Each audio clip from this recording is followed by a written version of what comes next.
Hello and welcome to Good Morning UK, Have Your Say, a Force for Good's mid-morning show coming to you live from our nerve centre here in the heart of the great British city of Glasgow, with me, your host, Alistair McConnachie. This is the weekly show where we are British, we love the United Kingdom, and we want to stay together.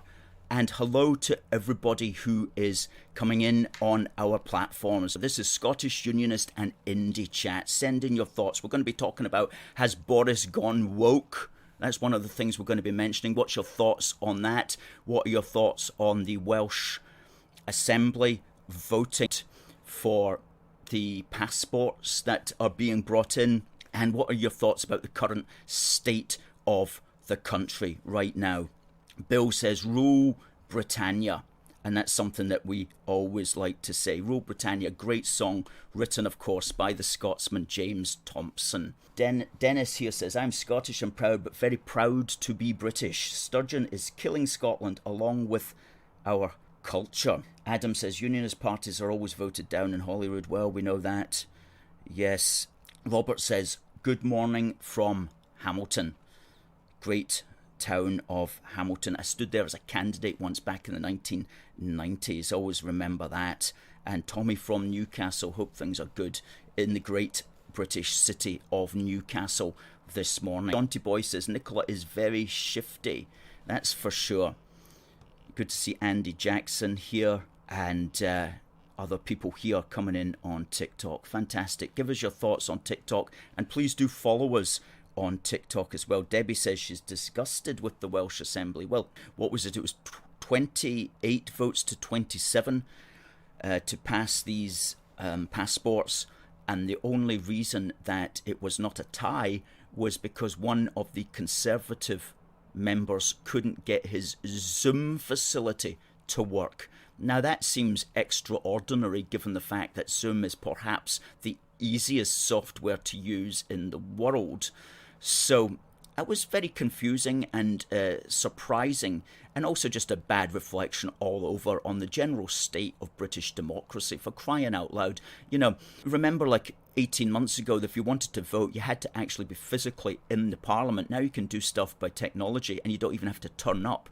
And that totally ruins the whole idea of the cut and thrust of debate that we're meant to have in these parliaments. It breaks my heart to see empty chambers, whether that's the British Parliament or whether it's any of the devolved assemblies. To have these empty seats there and as if we're still being governed is simply not correct. We're not being properly governed when the actual MPs or MSPs or members of the Welsh Assembly are not actually sitting in the building arguing with each other. And what we've seen today is yesterday was a vital vote in Wales being lost because somebody could not get his Zoom camera to work, for crying out loud. I even saw somebody on Twitter this morning asking, was that actually intentional? You know, who knows? Who knows? Sabina says she likes Wales. Well, absolutely. Wales is a lovely part of the United Kingdom. I went there on holiday once and it was a fantastic, fantastic country. Bill says, I read the Nats are reporting your posts. Well, yeah. I mean, we publish across all platforms, of course, and we do it so regularly and so well and so convincingly that the Scottish nationalists really get upset. Basically, they get upset, but what they do is they report us for absolutely no good reason whatsoever. And consequently, you know, the algorithms, the computers, you know, take posts down and stuff like that, which they should not be doing, of course, if you believe in freedom of speech. But that's just where we are, I'm afraid, with the folk who do these sorts of things. Well, Adam says something there. He goes, Plaid Cymru, SNP and Sinn Féin must be scrapped. Well, that's certainly easier said than done. And I'm afraid it's the ideas that need to be challenged. The ideas of breaking up the United Kingdom. That's what needs to be challenged. That's what we need to set our hearts and minds to doing. And of course, that's what we do. That's what we do today. Lee from Glasgow says, bought and sold for English gold. This is on TikTok. Well, that's a very old piece of nonsense, of course, which rhymes. That's about the only thing that you can say about that. It rhymes. Kevin Mullen is coming in with a comment there. Witchfinder General says that with the Tories in power, the UK is over. That's on TikTok. Let's hope you're wrong about that. But let's hope that the Tories and, in fact, Labour can stand up strong for the United Kingdom, because that's what we need. And talking about that, a new document was published last week by the Conservatives. Now, we have not read it, although we have read a part of it, and we were very pleased to notice that one of our phrases is being used prominently. Now, I'm talking, of course, about our phrase that the United Kingdom is not simply a family of nations. It's much more, and quite literally, a nation of families. And the Conservative Party have picked up on that because, of course, it's a great phrase. We make up brilliant phrases, and they should pick up on a lot more of them. But they've picked up on that, and they're really pushing that now. Celebrate a union that grows stronger every day, says Michael Gove. Well, I'd like to think it was growing stronger every day. That we certainly must need to set our hearts and minds to that particular goal. But he wrote here, he said that he described the union as a family of nations and a nation of families. We should celebrate our vision of a prosperous, progressive and dynamic country that has adapted over time and will continue to do so. A country that champions the robust institutions in which we take such pride and which reflect the distinctive traditions from around the United Kingdom. Well, good words, good words. What we need to ensure is that these are put into action, because I notice this a lot with politicians of all stripes. They're good with words, but when it comes to action, it's like the words are not connected to any levers that can actually make action happen. So words without actions are kind of irrelevant. They're better than nothing. But at the end of the day, you have to have the ability to actually implement the good words that you're saying. And that's where so many politicians and so many parties crumble, is because there's no actual physical connection between what they think they believe in and what they can actually do. Fortunately, the UK government will simply deny a further referendum on TikTok there. Well, thank goodness for that, because we pro-union people do have a mandate to hold the United Kingdom together. The obvious mandate, of course, is 2014. In 2014, the overwhelming number of people in the United Kingdom voted to keep us together. The overwhelming number of people in Scotland voted for the United Kingdom to stay together, I should say. And that, long may that continue. So we have a mandate to hold the UK together. Adam says, let's hear some nationalist comments from TikTok. He asks a good question, though. Why do the Nats get so angry when confronted with the truth? Well, the truth hurts.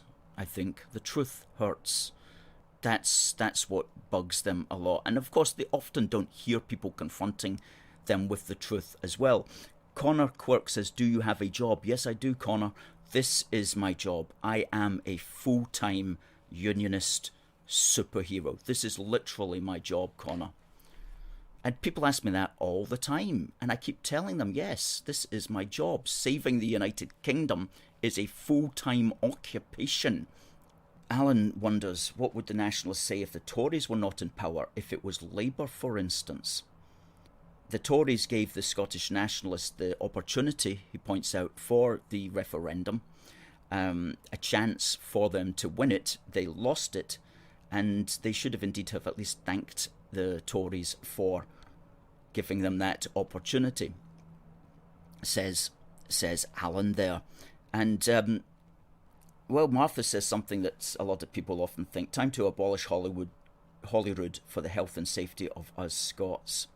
Well, there was a party that stood at the Scottish election on the regional list called Abolish the Scottish Parliament, and it came 10th out of the 25 parties that were standing at the Scottish election back in May.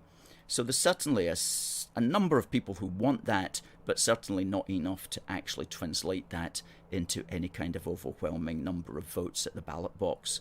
That's been shown, because that party, Abolish Holyrood, actually stood in every region. So everybody in Scotland had the opportunity to vote to abolish Holyrood on the second ballot paper. And as I say, it came 10th out of 25 parties. It has some interesting unionist theory in it, though, and I don't know if its website's still up, but it's worth checking out. Mackenzie says, do you think the SNP is a dangerous cult? I'm going to answer that, and then I'm also going to answer Lee's question. Do you really think Westminster truly cares about Scotland? Because that is a good question. I'm going to say that the SNP has cultish elements of it. Definitely, some people are. I'm not going to say it's a cult. It is a political party, obviously, but there are cultish elements of it, such as the worship, the adoration of the dear leader. That's a very strange thing that you don't often see in British politics, but you certainly see it in Scottish nationalist politics, and that's very unusual. The adoration of the leader, which is undoubtedly something that the Scottish nationalists have.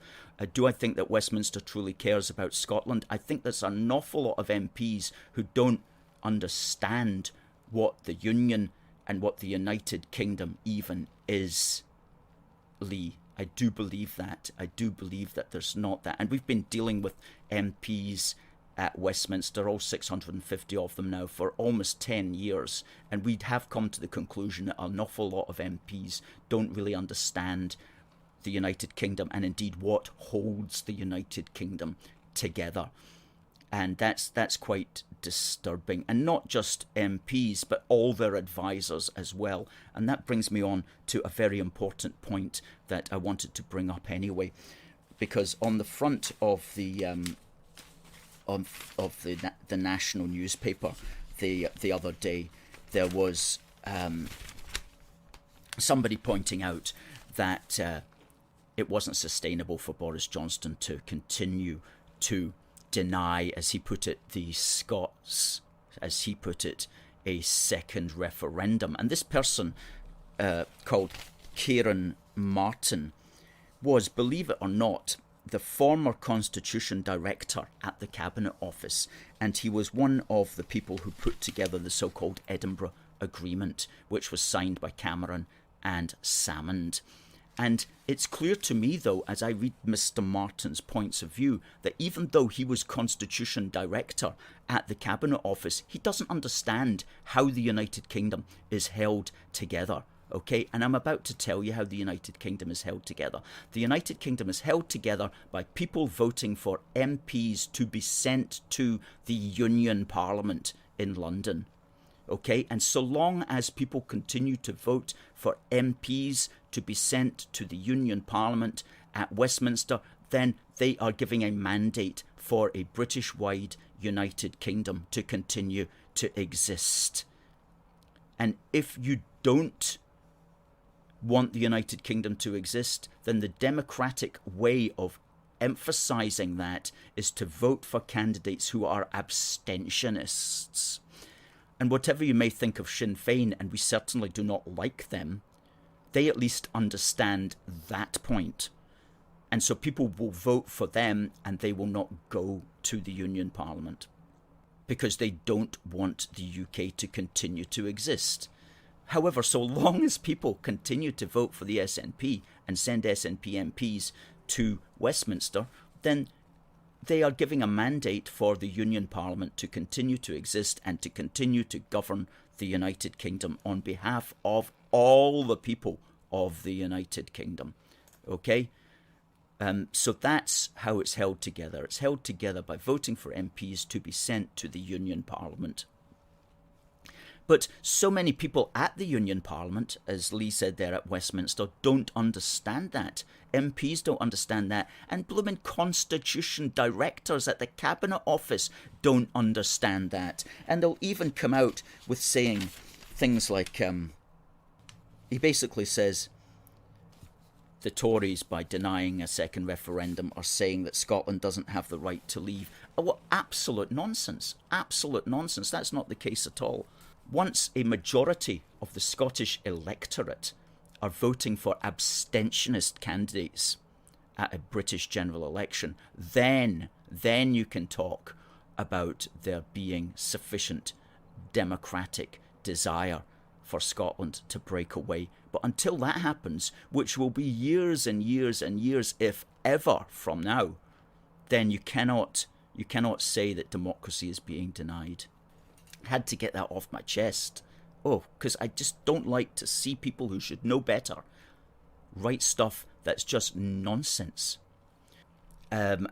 Moldwich says is working on opinion polls. Oh, if 50% want a second referendum, let's have a second referendum. No. No, you can't run a country, and the United Kingdom is a country. You can't run a country on opinion polls. And that's another terrible thing about modern politics, is that the politicians just look to the daily opinion polls, and believe me, opinion polling is a black art of the blackest hearts. And you can make people and believe anything with an opinion poll, and you can shift views with cleverly worded opinion polls. It is a dark, black art, and quite frankly, ideally it shouldn't even be involved in politics. Opinion polling, it's a terrible, terrible intervention in the democratic system. I'm totally opposed to it. I mean, literally, you could have an opinion poll to move people to do anything. And we've seen that in the last 18 months, okay? So opinion polls are just terrible. And no. Just because 50% think something today on an opinion poll, you work on them for a couple of years and you'll get that down to like 10% if you ask the right questions. So no, we don't give any credence to opinion polls at all. Although, of course, we understand very much these are the way that modern politics is misused and exploited and run in the wrong directions. Ian's saying there, as a separate option, which was not in conflict with other parties' votes, perhaps abolished Holyrood would have got a great many votes. Possibly, Ian. I know that's an interesting point. Mr. JC says, most opinion polls are being opinionated from specific individuals from specific parties. Which says we're not... yes, so we're not allowed to change our minds. You most certainly can have a mind of your own, Mr. Moldwich, and I hope that you do. And but what you're referring to there is whether or not a country should be run on constant opinion polls and referendums every few years. You can't run a country like that. The country will just destroy itself, because it's like a child not understanding what it wants today or this minute, but then wants tomorrow. You know, it's just like you're just literally running confusion. You're just running a country on confusion. Constant opinion polls, up and down with ideas. Let's have a referendum on this, let's have a referendum on that. And at the end of the day, it also comes down to who's got the power to convince people at the referendum as well. You know, who's got the money, who's got the media. You know, it's a terrible, terrible way to run a country, is opinion polling and referendums. Absolute disaster. The best way is voting every 4 or 5 years and take it from there, which we've sort of got. Richard says, we are a unitary state, but devolution and the disastrous dog's breakfast of Dewar and Cameron has introduced total confusion. Before Devo, it was clear that we were one nation first and plural nations secondarily. That's so. As we always like to say, we're not so much a family of nations, we're a nation, one nation of families. We're not so much a union of nations, we are a nation of many unions built up through time. We are one big country. The United Kingdom is our one big country. And the Scottish nationalists, of course, will not accept that, because they don't want to accept that, because they know if they accept that, then they're going to have to face the idea of actually destroying that one big country, which is not such a nice thing to do. They prefer just to think of themselves in their own part of that one big country. But we like to think of the one big country, about keeping the United Kingdom together. When will this Indy nonsense end? It's not about the government. Unionism is more than that. It's people unifying. Yes, unionism is about the unity of the people. It's about solidarity, not separation. It's about unity over division.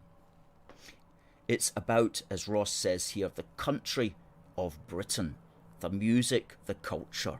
We are one nation. Absolutely, absolutely. Well said, Ross. And Alan points out the geopolitical angle here, that China, Russia, and France, no doubt, are happy to see, indeed want the UK to split, because if it splits, then it's going to make it easier for Russia and the Chinese to dominate the planet. Totally, the Scottish nationalists don't have that geopolitical conception of life. You know, they're just happy to imagine that other people will sort that out for them, and they can live in their own little world, as if the rest of the planet doesn't exist, as if they don't have any responsibilities to the future of the rest of the planet. Which is sad way to be. Isa says Britain is not at all at the same level as China or Russia in terms of international influence. I'm afraid you're actually very wrong there, and I'm going to show you exactly where you are wrong, Isa. And we pointed this out in our wee book for the Union, which I suggest that you get, and we'll put the link up there if we can. But every year, the Henry Jackson Society does an audit of geopolitical capability. And in 2019, this was published last year, in 2019, out of all the major powers in the world, after the United States as the greatest global power, the United Kingdom was second in front of China. And that's because international influence and power is not necessarily measured by how many soldiers you've got, not necessarily measured militarily. It's also measured economically. It's also measured through other metrics, such as what's called soft power, which is about cultural and linguistic and technological influence upon the rest of humanity. And in these soft power elements especially, Britain really does rank right up at the top. So in terms of geopolitical influence, the United Kingdom is just as powerful as China, and considerably more powerful than Russia, which has, when you think about it, very little cultural or soft power influence upon the world, even though it may be a powerful state as far as things like the military are concerned. So just helping to set that right there, because that's another thing that Scottish nationalists will always come up about. They'll say, oh, people like a force for good are living in some sort of past when Britain dominated the world through its Royal Navy and things like that. However, it's all relative. It's all relative, and it depends upon the day and age that one is born into. And power is measured in different ways. So while it was true that back in the Empire days we certainly dominated physically through the influence of our empire and navy, and we were the world's leading power for a long time, for about 100 years, up until the First World War destroyed all of that. But for those 100 years known as Pax Britannica, or British peace, we dominated the world as the most powerful nation. But today, we still are right up there as a powerful nation as far as all sorts of geopolitical measures are concerned. And I mentioned there the Royal Navy, and on this day in British history, a Scotsman was born called James Gordon, and he went on to have a 75-year career in the Royal Navy, which he joined when he was 11 years old, which you could do in those days. He was born on the 6th of October in 1782 in a place called Kildrummy, which is in Aberdeenshire. And he was the last, when he died, he was the last of Nelson's captains, and he had joined the Royal Navy at age 11 as a midshipman on HMS Arrogant. HMS Arrogant. That was a good name. HMS Arrogant. And when he died, he was Admiral of the Fleet. He died in 1868. An incredible 75-year career. And you know, you've heard of Hornblower. There used to be a television series about Hornblower, who was a kind of dashing Royal Navy officer. Well, it's said that Hornblower was modelled on the Scotsman James Gordon, although he may also have been modelled on the other Scottish Royal Navy officer, Tom Cochrane. But certainly James Gordon is in with the running for being the model for Hornblower with his 75-year career in the Royal Navy. James Gordon, great Scottish and British admiral, born on this day back in 1782. And people say, well, why do you always concentrate on history? Well, we concentrate on history because we recall to memory the past in order to better understand how we got to where we are, which helps us to understand who we are, and that also helps us to understand what responsibilities we have going forward to ourselves and to the rest of the society that our ancestors have created. And we talked quite a bit about that in our wee book for the Union. We have a narrative, an overall story, which helps us to understand how we came together. Going right back 5,000 years into the past, we go right back here, right back to the Ness of Brodgar, settled some 5,000 years ago, which was, quote, the beating heart, the beginning, the capital, the wellspring of Britain's very first common culture.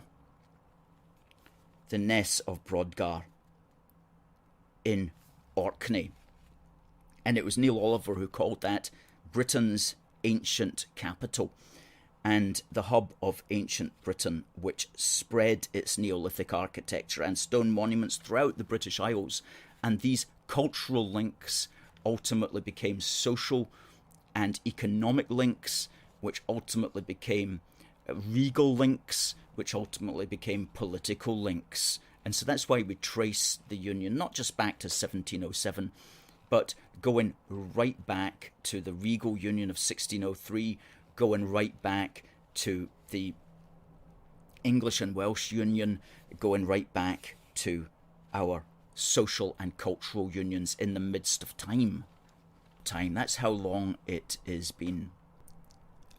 What else happened on this day? Well, on this day, 2018, A Force for Good and Our Thin Red Line was in the Royal Mile because the Smurfs were having their first major annual outing, which was a march down the Royal Mile. And we were there, as 40 odd of us at least, with our flags standing up for the United Kingdom. And the Smurfs, otherwise known as the SNP supporters, we call them the Smurfs because looked at from the air, all you see is just like little blue people. So they were they were walking down the Royal Mile, and when they got to the bottom, they declared that there was 100,000 of them. But unknown to them, we had actually videoed them and counted them, and we counted 12,789 of them, not 100,000 at all. But, you know, Scottish nationalists are sometimes a little bit gullible, and so they do listen, as going back to the earlier question about the cult, they do believe what their leaders tell them, and so if the leaders tell them that was 100,000, they won't necessarily use the benefit of their own eyes, they'll just believe it. But 100,000 would have taken a pretty long time to pass down the Royal Mile. It would have taken hours and hours and hours and hours and hours and hours and hours. And they certainly wouldn't have all fitted in to the bottom area there outside Holyrood. We've put up there a link on our Facebook and YouTube and Twitter channels, which is an accurate count of all the Scottish nationalist marches that we've attended. And you can see from that, we date it right back to Dumfries, when they told us there was 10,000 in Dumfries back in 2018, when in fact there was less than 2,000. Right up to last weekend, 2 Saturdays ago, when they told us there was 5,000 marching around the bottom of Arthur's Seat, when in fact we counted them at 847. So please, folks, it's so important that you get the truth, because if you don't get the truth, then you actually believe that the Scottish nationalists are much more powerful than they are. Okay? And that's their aim. They're trying to tell us that they're more numerous than they are, but they're not. Okay? I mean, in 2019, they marched up the Royal Mile, and they said there was 250,000 of them. There wasn't. There was 11,286. But if you believe that the Scottish nationalists are actually 22 times more numerous than they say they are, then if you're a unionist, you're going to get a bit depressed at that. So it's very important. It's very important that there's somebody there to stand up and give the truth, which is exactly what we at A Force for Good are all about. We are all about the truth of reality, okay? Not the Scottish nationalist lies, quite frankly, lies. Now, folks, if you're watching on TikTok, please give us a follow. Please give us a follow. We want to get these numbers up there. Tommy says the only 100,000 the SNP have seen is the pounds they've fiddled away. Well, that's right. What's happened to the 600,000? Colin says, is the wee book for the Union on Kindle and or Audible? No, it's not. That's a thought, though, Colin. It's a thought about whether or not we could put it on Kindle. What we are doing this week is we're ordering a third edition of this, because it's virtually almost sold out. You'll still get a copy if you order today, but it's going so well that we've had to order a third edition, which is fantastic. The third edition won't be any different from that. It won't be any different from that. It'll just be exactly the same. It'll just be another big print run. Bill says you should make an Amazon store. We've tried that, Bill. We've tried that, but it's actually quite expensive to do now on Amazon, and we thought that it might not be worth our while at this stage. But it's a good point. We are on eBay, though. We are on eBay, and we do have a store on eBay where we also sell the wee book. Just looking at the comments here on TikToks, Ross Clark says Scotland keeps voting in an SNP government. Well, we don't call them a government, but okay. Shouldn't they be allowed to carry out manifesto pledges? Yes, they most certainly should be allowed to carry out a manifesto pledge, but not to break up the United Kingdom, not to hold a referendum to try to break up the United Kingdom, because that's not in their devolved competency. If Britain was a federal state, it would be likely that power would have been given to the Scottish nationalists to hold such a referendum. But thankfully, Britain is not a federal state, so the SNP cannot just do things. Even though it's put stuff in its manifesto, it can't necessarily do them unless it's got the legal authority to do them. And thankfully, they can't break up the United Kingdom for good reason as well, because it's not just Scotland, as we always say here, it's not just Scotland that's involved. The whole of the United Kingdom has a stake in keeping the whole of the United Kingdom together. You know, Scotland can't just go away and do its own thing any more than England, Northern Ireland or Wales can just go away and do its own thing without regard to the greater family. So there has to be certain powers which are central and which are collective and which are made manifest in the collective central parliament, such as we've got, thankfully, at the British level. Yeah, exactly. Alan says, how can they have a manifesto pledging to use something they have no power over? Indeed. But they'll do that in order just to create confusion again. It's like opinion polls. It's just a means to create confusion so that people think the SNP said they were going to do it. Why can't they do it? Without people looking into the deeper level, which is, of course, they can't do it because they don't have the legal power to do it, because the legal power to hold the United Kingdom together is vested, thankfully, at the British level, at the British parliamentary level, where it should be, because the British Parliament is the Union Parliament. It is the Parliament that decides what happens to all parts of the United Kingdom, and it can decide that because it has members of Parliament from all parts of the United Kingdom who all go to that to vote for the good of all parts of the United Kingdom, not just their own little bit. Tommy says the SNP have ruined Scotland, and there's certainly a lot of people who would agree with you on that, Tommy. That's a good point. What we're going to do is ensure in the future we've got an eBay link specifically to this, but it's up there. So search for that title. You should get it. A wee book for the Union. Thanks for asking, Hoggy.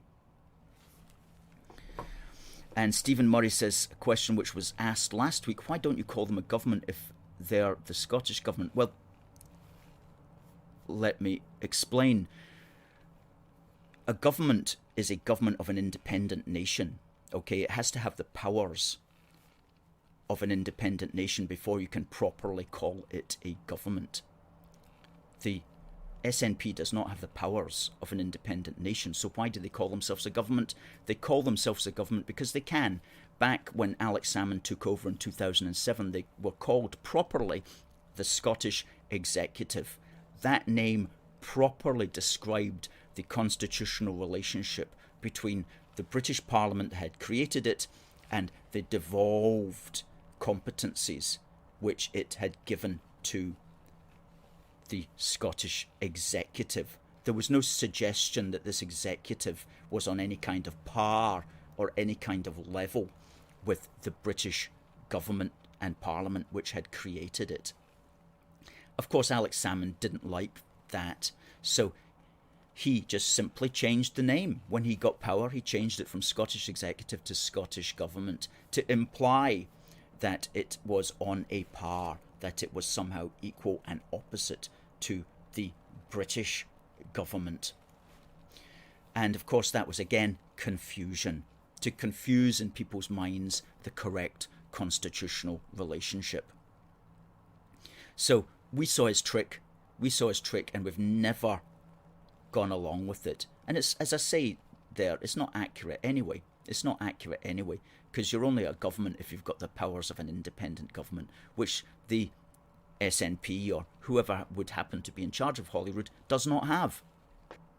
And as British Megan points out, it's a devolved assembly. It's not on a par with the British government, and it was never meant to be on a par. Mr. JC asks, was James Gordon a Jesuit? I do not know. That's why would you ask that? I don't know. Bill says that the Westminster should pass a Clarity Act to rename the devolved assemblies to, no doubt, to properly explain the constitutional relationship. That would be That would be a good idea, wouldn't it? Nelson gives us some good news here. He says the SNP used to hold their meetings in the local hall in Fraserburgh. They now hold their local meetings in someone's garage. The support is still dropping up there in the northeast.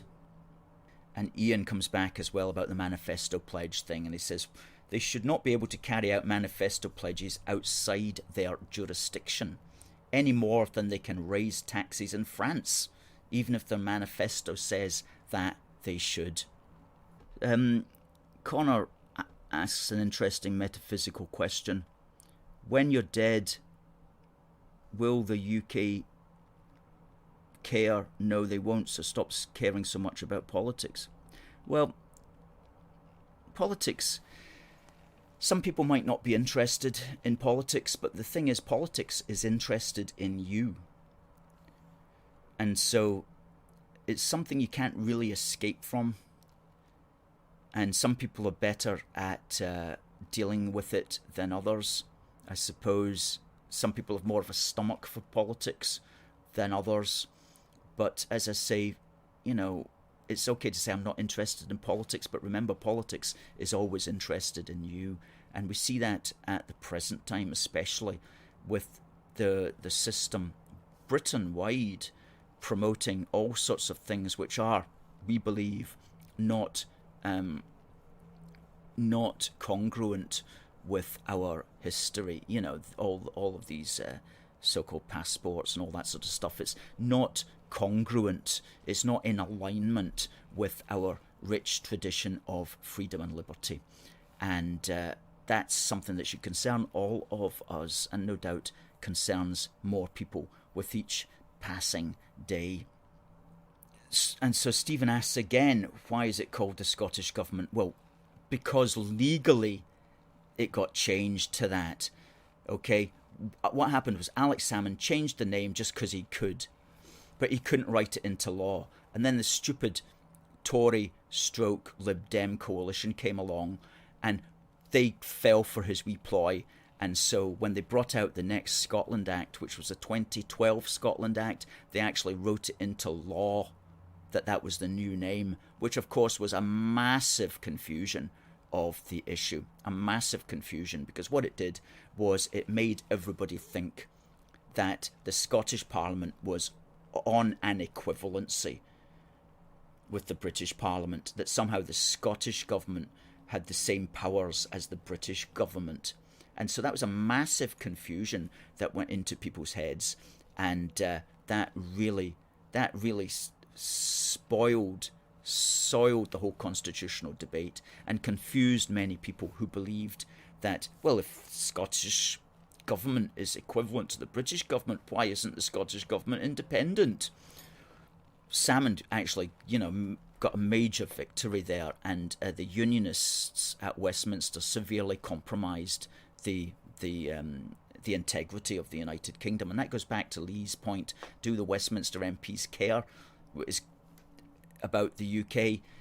They don't care enough to know enough about how the United Kingdom is held together, and so they're constantly fouling up, and they're constantly falling into the Scottish nationalist traps that are being laid for them, and as a result compromising the integrity of the United Kingdom. We're quite willing to point out the flaws, which are many flaws of the British governments to date in their often useless attempts to try to hold the Union together.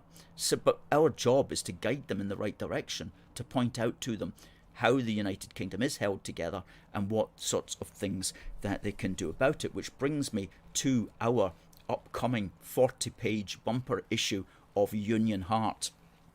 Now, Union Heart, of course, is our regular magazine, or occasional magazine, I should say.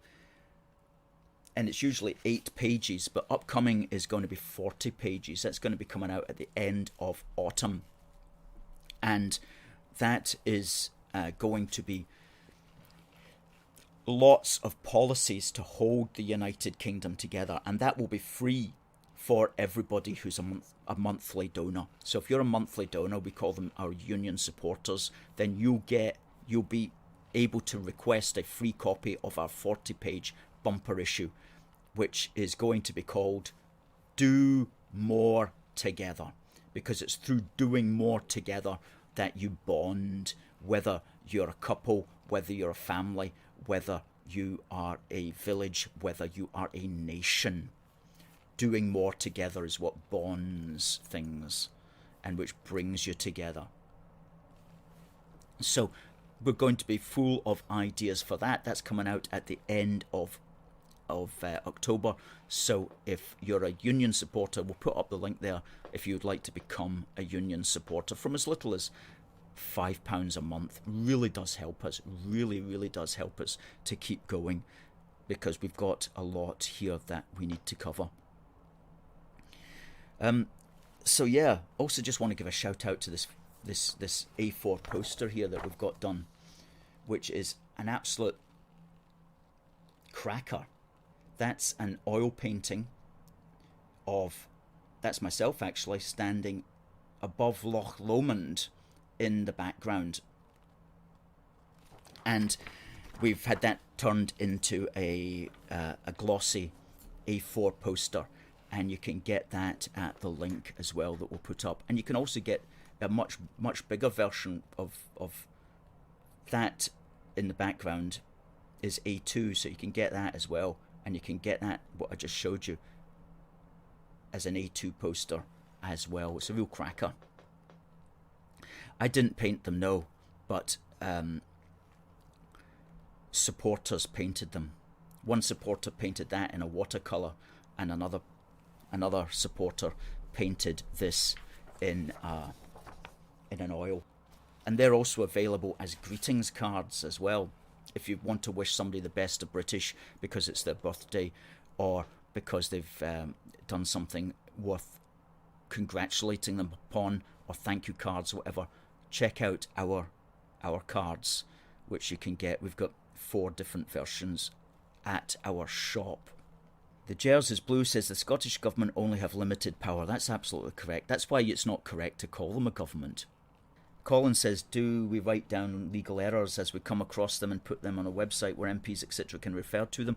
We sort of do that. We don't actually do it in that precise way, but we're always conscious of where mistakes are made, and we'll write an article or a Facebook post or something about it. And next year we're going to have an actual book coming out as well, where we're going to examine all of those sorts of misconceptions and get them into a hard copy. That's going to be a really good project for next year. But the project for this year is our 40-page bumper issue of Union Heart, which is coming out at the end. And Bill likes the flags because they are nice. Sorry, he likes the posters. They are nice and patriotic, and that's so true. You know, if you're an artist, and if you can paint or whatever, just have a look at our website, have a look at our social media.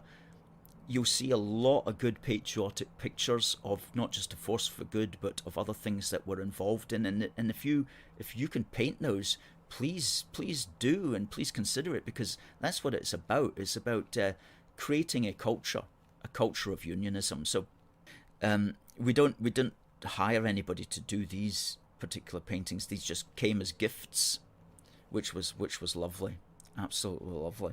So folks, this is the end of the show. Tom says he's from Northern Ireland and he's a loyalist. He's on TikTok. And yeah, people do care because lots of Scottish nationalists are on this show, which we're glad to say, on TikTok. We call it Scottish Unionist and Indy Chat. We'll be on TikTok every Wednesday at 10:30 to 11:30. Please give us a follow, whoever you are, on TikTok. We love all our followers, even the misguided ones that we're attempting to bring to the light of unionism, to spread the good word about how great the United Kingdom is. So please do give us a follow on TikTok. And folks, thank you for watching on YouTube, on Twitter, and on Facebook.